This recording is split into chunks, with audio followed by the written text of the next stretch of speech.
ထမဆုံးကြာတော့90ညအကျန်းဖက်နဲ့ထောင်နဲ့တက်ကြတာတစ်နှစ်ကြာတဲ့ခါကျတော့ကျွန်မပုံမှန်ထောင်ခေါ်တီစီရတယ်ပေါ့နော်ကျွန်မ15နှစ်ပြောင်းသွားတယ်အခုဒီနေ့ပြန်လွတ်လာတယ်ကျွန်မထင်တယ်ထောင်ထဲမှာကျွန်မ2နှစ်ခွဲလောက်တော့နေခဲ့ရတယ်ရက်ပူလေးနဲ့လုံးလုံးလေးလားဟုတ်တယ်မပါဘူးပြိတ္တာတွေတော့မဟုတ်ပါဘူးကျွန်တော်မိတ်ဆွေတွေပဲများတာပါမိတ်ဆွေနဲ့ပြန်ဆုံတော့ပြောတာပေါ့နော်ဘာဖြစ်မိတ်ဆွေနဲ့ခွဲနေတဲ့ကာလတော်တော်ငရဲကြတယ်လို့ပဲပြန်ဆုံမယ်ဆိုပြောပါတယ်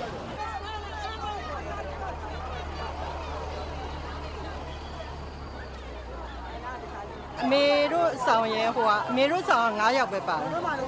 ။ကျန်တဲ့ဆောင်အားလုံးအမေသိတဲ့လူလောက်ရှိတာ31ယောက်ရှိရဲအားလုံး50လောက်ပဲရှိမယ်မင်းကလေးရတော့လေ။အဲ့ဒါအထဲမှာဟိုကတေရန်ယောက်ျားလေးက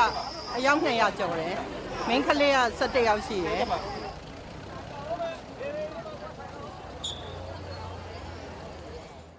Jelajahi cara baru mendapatkan informasi. Download Metro TV Extend sekarang.